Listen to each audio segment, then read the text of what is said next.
ನಮಸ್ಕಾರ ವೀಕ್ಷಕರೇ, ನಾನು ನಿಮ್ಮ ಪ್ರದೀಪ್ ಅರಸು ಮಾತಾಡ್ತಾ ಇದ್ದೀನಿ. ನೀವು ನೋಡ್ತಾ ಇರೋದು ಲೀಡರ್ ಟಿವಿ. ಈಗ ನಾವು ಮೈಸೂರಿನಲ್ಲಿರುವಂಥ ಲಿಟ್ರೇಚರ್ ಫೆಸ್ಟಿವಲ್ಗೆ ಬಂದಿದ್ದೀವಿ. ಎವ್ರಿ ಇಯರ್ ತುಂಬ ಆಸಮಾಗಿ ಮಾಡ್ತಾರೆ ಈವೆಂಟ್ನ ಶುಭ ಅರಸು ಅವರು. ಸೊ ಈಗ ಮೈಸೂರಿನಲ್ಲಿ ನಡೀತಾ ಇದೆ.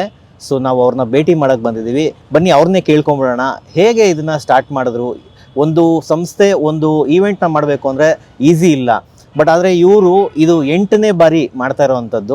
ಸೊ ಇದನ್ನು ಶುರು ಮಾಡಿದ್ದು ಹೇಗೆ, ಮತ್ತು ಇದಾದ ಮೇಲೆ ಈ ಕಾರ್ಯಕ್ರಮನ ಹೇಗೆ ಅವರು ಹಂತವಾಗಿ ಇದನ್ನು ಅದ್ಭುತವಾಗಿ ಕಾರ್ಯಕ್ರಮನ ಫಿನಿಶ್ ಮಾಡ್ಕೊಂಡು ಬಂದಿದ್ದಾರೆ ಅಂತ ಅವ್ರ ಬಾಯಲ್ಲೇ ಕೇಳೋಣ. ನಮಸ್ಕಾರ. ಇದು 2017ನೇ ಇಸ್ವಿಯಲ್ಲಿ ಶುರುವಾದಂಥ ಒಂದು ಮೈಸೂರು ಸಾಹಿತ್ಯ ಸಂಭ್ರಮ, ಮೈಸೂರು ಲಿಟ್ರೇಚರ್ ಫೆಸ್ಟಿವಲ್. ಇದಕ್ಕೆ ಮುಂಚೆ ನಾನು ಪುಸ್ತಕ ಬುಕ್ ಕ್ಲಬ್ಗಳಂತ ಶುರು ಮಾಡಿ 1-2 ಅನ್ನೋಷ್ಟರಲ್ಲೇ ಒಂದೊಂದು ಬುಕ್ ಕ್ಲಬ್ನಲ್ಲಿ ಇಷ್ಟು ಜನ ಮೆಂಬರ್ಸ್ ಇರಬೇಕು ಅಂತ ಪ್ಲಾನಿಂಗ್ ಆಯಿತು. ಪ್ಲ್ಯಾನ್ ಮಾಡ್ತಾ ನಂಗೆ ಅರ್ಥ ಆಗಕ್ಕೆ ಶುರು ಆಯಿತು. ನಾವು ಅನ್ಕೋತಾ ಇದ್ದೀವಿ ಒಂದು ಕಡೆ ಬುಕ್ಕು ಅನ್ನೋದು ಹೋಗ್ಬಿಡ್ತದೆ, ಓದೋರು ಕಮ್ಮಿ ಆಗ್ತಾ ಇದ್ದಾರೆ ಅಂತ. ಅದು ಖಂಡಿತ ಇಲ್ಲ, ಓದೋರು ಆ್ಯಕ್ಚುಲಿ ಹೆಚ್ಚಾಗ್ತಾ ಇದ್ದಾರೆ. ಅದು 25 ಜನ ಆದ ತಕ್ಷಣ ನಂಗೆ ಗೊತ್ತಾಗಕ್ಕೆ ಶುರು ಆಯಿತು, ಇದು ಜಾಸ್ತಿ ಬೇಕು ಅಂತ.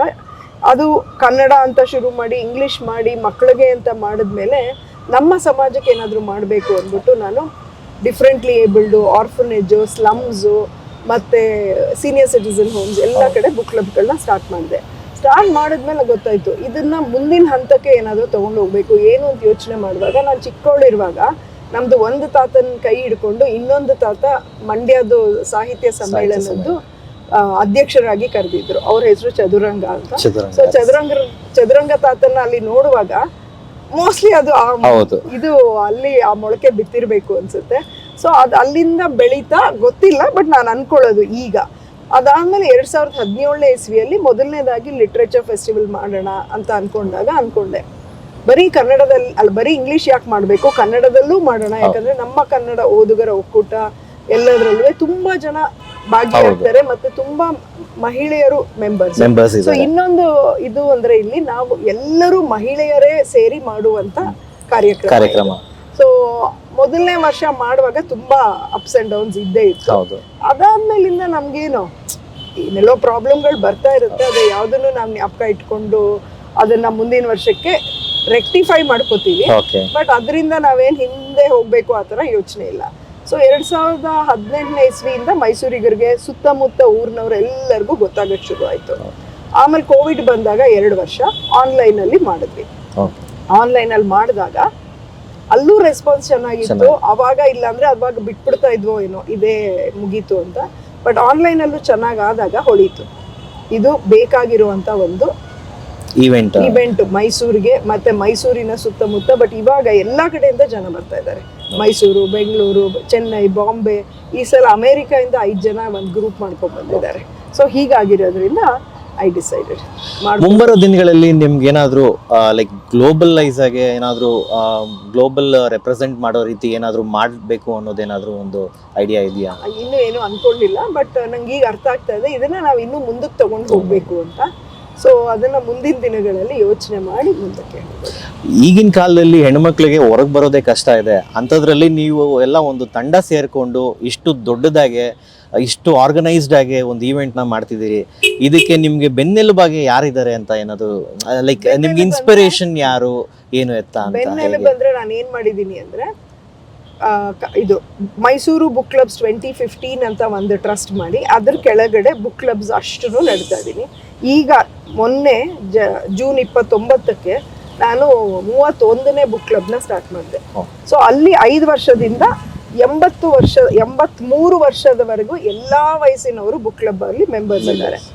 ಅದಾದ್ಮೇಲೆ ಇನ್ನೊಂದು ಟ್ರಸ್ಟ್ನ Mysuru literary forum charitable trust ಅಂತ ಮಾಡಿ ಅಲ್ಲಿ ನನ್ನ ಗೊತ್ತಿದ್ದವ್ರಿಗೆ ಮತ್ತೆ ಈ ತರ ವಿಷಯಗಳಲ್ಲಿ ಇಂಟ್ರೆಸ್ಟ್ ಇರೋರಿಗೆ ಕರೆದು ನಾನು ಟ್ರಸ್ಟೀಸ್ ಮಾಡ್ಕೊಂಡಿದ್ದೀನಿ. ಸೊ 2 ಟ್ರಸ್ಟನ್ನು ನಾನು ಒಟ್ಟಿಗೆ ತಂದು ಈ ಕಾರ್ಯಕ್ರಮನ ಮಾಡ್ತೀನಿ. ಸೊ ಈ ನಾನು ಮುಂದೆ ನಿಂತು ಇದನ್ನೆಲ್ಲ ಪ್ರೋಗ್ರಾಮ್ ಮಾಡಿ ಆರ್ಥರ್ಸ್ ಕರೆಯೋದು ಎಲ್ಲ ಪ್ರೋಗ್ರಾಮ್ಗಳು ನಾವು ಮಾಡಿದ್ರೆ ನನ್ನ ಹಿಂದೆ ಕೆಲಸ ಮಾಡೋರು 100 ಜನ ಇದ್ದಾರೆ. ಸೊ ಇವರೆಲ್ಲರೂ ನಂದು ಇನ್ಸ್ಪಿರೇಷನ್ ಮತ್ತೆ ಸಪೋರ್ಟ್, ಬೆನ್ನೆಲುಬು. ಸೊ ಈ ನಿಟ್ಟಿನಲ್ಲಿ ನೀವು ಕಾರ್ಯಕ್ರಮ ರೂಪಿಸ್ಕೊಂಡು ಬರ್ತಿರ್ತೀರಿ. ಈಗ ನೀವು ಹೌಸ್ ವೈಫು ಕೂಡ ಮಕ್ಕಳು ನೋಡ್ಕೋಬೇಕಿರುತ್ತೆ, ಒಂದು ಕಡೆ ನಿಮ್ಮ ಹಸ್ಬೆಂಡು ಕೂಡ ನಾನು ನೋಡ್ತಿದ್ದೆ, ಗಮನಿಸ್ತಿದ್ದೆ, ಅವರು ಕೂಡ ನಿಮಗೆ ಬೆನ್ನೆಲುಬಾಗಿ ನಿಂತು ಸಪೋರ್ಟ್ ಮಾಡ್ತಿದ್ದಾರೆ. ಅವ್ರ ಬಗ್ಗೆ ಒಂದೆರಡು ಮಾತು ಹೇಳೋದಾದ್ರೆ. ನನ್ನ ಹಸ್ಬೆಂಡ್ ಸಂಜಯ್ ಅರಸ್ ಅಂತ, ಅವ್ರು ಬಂದು ಆಂಟರ್ಪ್ರೂನರ್. ನಮ್ಮದು ಇಂಡಸ್ಟ್ರಿಗಳಿದೆ, he is into lighting and ಅವ್ರು ಬ್ಯುಸಿ ಆಗಿರ್ತಾರೆ. ಬಟ್ ಅವ್ರಿಗೆ ಗೊತ್ತು ಈ ಟೈಮಲ್ಲಿ ನನಗೆ ಇನ್ಫ್ರಾಸ್ಟ್ರಕ್ಚರ್ಗೆಲ್ಲ ಹೆಲ್ಪ್ ಆಗಬೇಕು ಅಂದ್ಬಿಟ್ಟು ಅವರು ಮತ್ತೆ ಅವ್ರ ಕೆಳಗೆ ಅಂದರೆ ಫ್ಯಾಕ್ಟ್ರಿಯಲ್ಲಿರೋ ಸ್ವಲ್ಪ ಕೆಲಸದವ್ರು ಅವ್ರನ್ನೂ ಎಲ್ಲರನ್ನೂ ಕರ್ಕೊಂಡ್ಬಂದು ಇಲ್ಲಿ ನಿಂತ್ಕೊಂಡು ಇನ್ಫ್ರಾಸ್ಟ್ರಕ್ಚರ್ ವ್ಯವಸ್ಥೆನ ಕಂಪ್ಲೀಟಾಗಿ ಅವ್ರು ನೋಡ್ಕೊತಾರೆ. ಮುಂಬರೋ ದಿನದಲ್ಲಿ ಮೈಸೂರಲ್ಲೇ ನೀವು ಲೈಕ್ ಇವಾಗ 8ನೇ ಎಡಿಷನ್ ಆಗಿದೆ, ಮೈಸೂರು ಬಿಟ್ಟು ಹೊರತುಪಡಿಸಿ ಬೇರೆ ಎಲ್ಲಾದರೂ ಮಾಡಬೇಕು ಅನ್ನೋದೇನಾದರೂ ಉದ್ದೇಶ ಅಥವಾ ನೀವೇನಾದರೂ ಯೋಜನೆ ರೂಪಿಸ್ಕೊಂಡಿದ್ದೀರಾ? ಇವಾಗಲೇ ಬೆಂಗಳೂರಲ್ಲಿ ನಡೀತಾ ಇದೆ, ಧಾರವಾಡದ್ದು ನಡೀತಾ ಇದ್ದಿದ್ದು ನಿಂತೋಗಿದೆ ಅಂತ ಹೇಳಿದ್ರು, ನಂಗೆ ಗೊತ್ತಿಲ್ಲ. ಬಟ್ ಇವಾಗ ಸುತ್ತಮುತ್ತ ಅಂದರೆ ಮಂಡ್ಯ, ನಂಜನಗೂಡು ಇಂಥ ಕಡೆಯಿಂದ ಎಲ್ಲ ಫೋನ್ ಮಾಡಿ ಕೇಳ್ತಾ ಇದ್ದಾರೆ. ನಾನಂದ್ರೆ ನೀವು ಒಂದು ಗುಂಪು ಕಟ್ಟಿ ನಾನು ಬಂದು ನಿಮಗೆ ಗೈಡ್ ಮಾಡ್ತೀನಿ 2 ವರ್ಷ ಅಥವಾ 3 ವರ್ಷ, ಅಲ್ಲಿಂದ ಮುಂದಕ್ಕೆ ನೀವು ನಡೆಸ್ಕೊಂಡು ಹೋಗ್ಬೋದು. ಆ ಸ್ಟಾರ್ಟಿಂಗ್ ಸ್ಟೆಪ್ ಇದೆಯಲ್ಲ ಅದು ತಗೊಳ್ಳೋದು ಭಾರಿ ಕಷ್ಟ.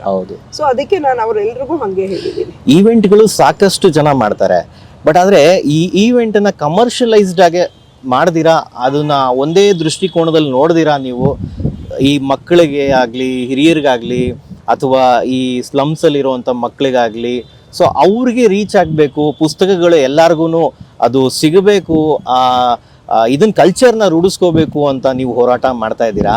ಸೊ ಇದ್ರ ಬಗ್ಗೆ ನೀವು ಏನು ಹೇಳಕ್ ಬಯಸ್ತೀರಾ? ಅಂದರೆ ಲೈಕ್ ಎಲ್ಲ ವರ್ಗದಲ್ಲೂ ರೀಚ್ ಆಗಬೇಕು ಪುಸ್ತಕ. ಲೈಕ್ ಇವಾಗ ಬರ್ತಾ ಏನಾಗಿದೆ,